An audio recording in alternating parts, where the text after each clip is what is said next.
Hello, and thank you for taking time out of your busy day to listen to this in-service on the PeDIA, the PeDIA anesthesia balloon. Let's go ahead and get started. The pediatric device for induction of anesthesia, or the PeDIA, is the only mask-free induction device available on the market today. Our motto at PeDIA is turning panic into play for children in the operating room. Now, exactly what does that mean? Well, induction is taking a patient from a state of wakefulness to a level of anesthesia sufficient for surgery or a procedure. With adults, we do this with IV induction, an intravenous, which involves a needle. And you don't need a big study to know that children don't like needles. So since the 1930s, we have been using inhalational mask induction. So what that means is we take an anesthesia mask, you've all seen this, we attach it to the anesthesia circuit, place that nice and tight over the child's face, fill it with anesthesia gases, the child breathes in and out until they fall asleep, right? Beautiful. What could be more simple or easy than that? In theory. In reality, it's not that simple or easy. Studies have shown that over 40%, anywhere from 35 to 85% really, but we'll stick with a conservative 40%. Over 40% of children have significant anxiety with anesthesia induction, and there are a lot of articles out there that will say that mask placement is the most stressful part of surgery for a child. So what PeDIA has done is we have replaced the anesthesia mask with one of these fun, colorful whistling balloons. So we attach that to the anesthesia circuit, turn on the gases, and this is how the child basically plays themselves to sleep.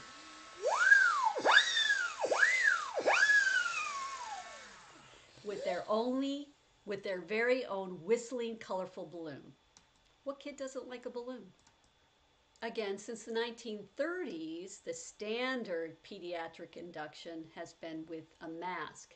Lots has changed in medicine and in anesthesia, except for the nasty mask. It didn't take long for us to realize that children don't like the mask either.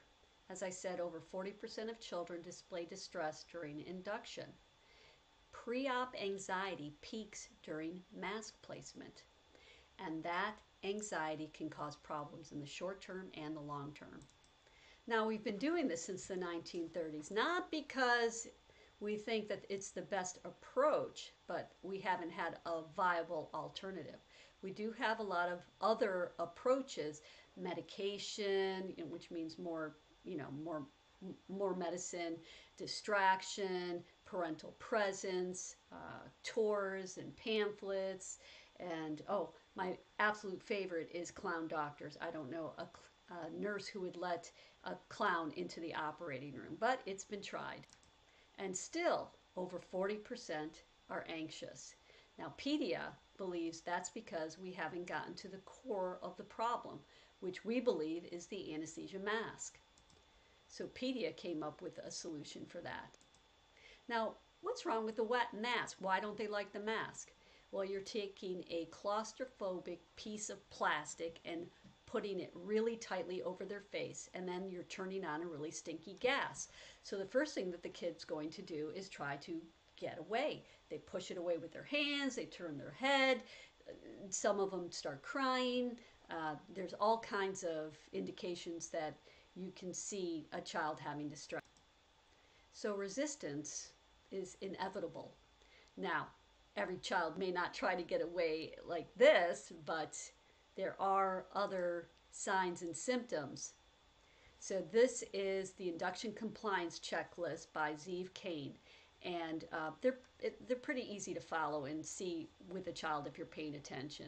They'll do anything like have tears in their eyes, they turn their head away from the anesthesia mask, they verbalize and say no, they verbalize fear or worry by saying things like, will this hurt, where's mommy? 42% of the time they actually push the mask away. They'll cover their mouth and their nose or bury their face, and then some of them even get hysterical, start crying or screaming, kicking their legs. And this is interesting, 52% of the time, according to one study, children require physical restraint. Now that could be just holding the child's hands down, their legs down, holding their head nice and still, anything that we can do to make sure that we keep that mask nice and tight against their face. This is also very interesting. One of the signs of anxiety during induction is complete passivity. They go either really rigid or limp. Now, anesthesia providers and everyone else in the room may misinterpret this as being calm, but just because a child is cooperative does not mean that they're calm. So it's time for a change. Let me tell you how I came up with this idea. A few years back, I met a little girl, we'll call her Patient Z. She was a frequent flyer. At the age of 2, she had her left eye removed for retinoblastoma, for cancer. And for the next 2 years, she came into the operating room every month or 2 or 3 just to make sure that the cancer wasn't spreading to the other eye. I walked into her pre-op room. That child took one look at me, put her hand in the air, and said, "No mask, no mask, no mask." She screamed and cried all the way back to the operating room and all the way through a Brutane induction. Now, Brutane is not an official medical term, but you'll be hard-pressed to find an anesthesia provider who doesn't know what it means.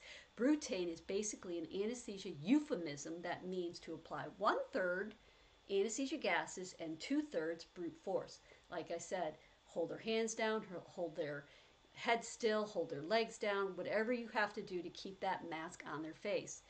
With Z, it was basically 2 large adults holding every part of her down and me trying to shove this mask on her face. And she still managed to curl up like a shrimp and kick me in the head.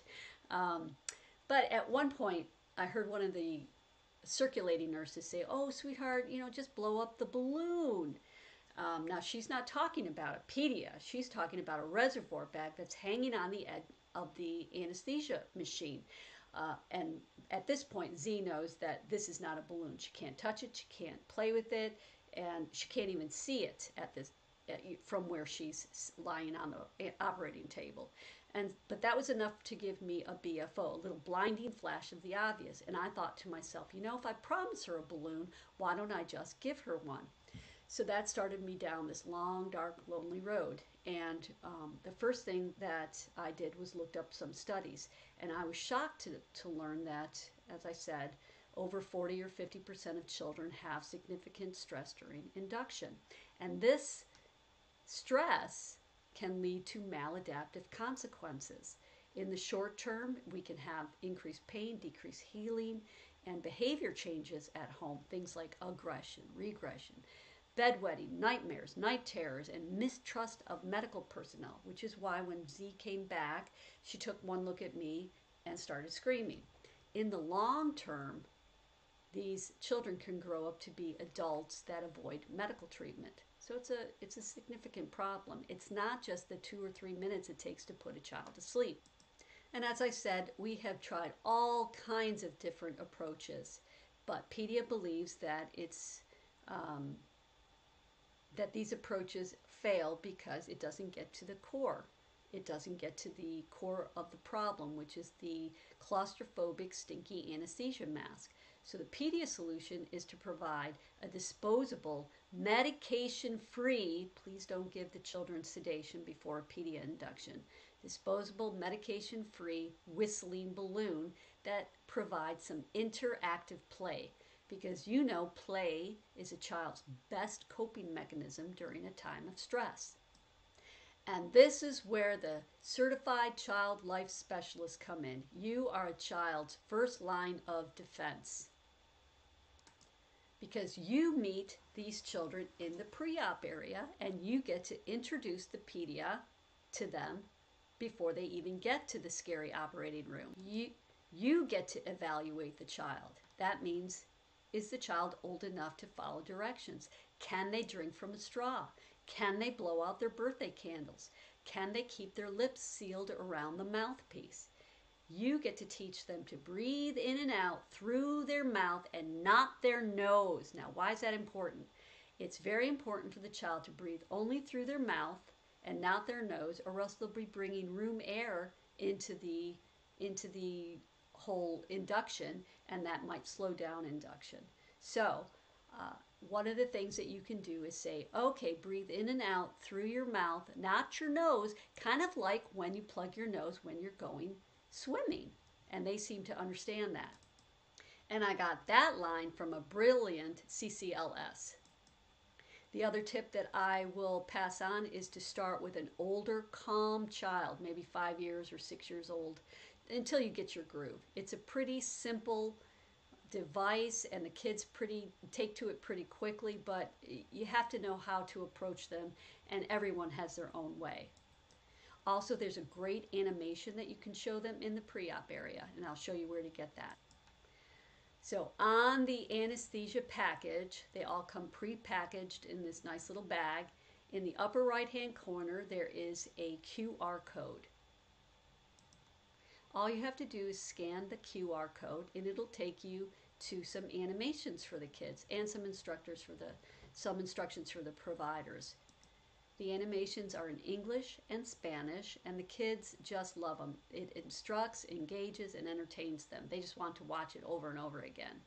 And as I said, after you show them the animation, then you can have them practice a couple of times with the PeDIA, breathing in and out through the PeDIA, making the fun whistling noise. So again, practice in the pre-op area, watch the animation, have them seal their lips around the mouthpiece, inhale and exhale through the mouth and not the nose, then of course, prompt and praise. Now, you may want to go over the mask just like you always have been, introduce them to the mask and let them play with it, because if for any reason the child is doing great in the pre-op area, but they get back to the operating room and kind of wig out and don't want to use the balloon, then they're going to have to convert to a mask. Plus, at one point, after the child has taken 5 or 6 breaths of anesthesia gases through the anesthesia PeDIA, they're going to get really sleepy, and they may be too sleepy to follow directions anymore.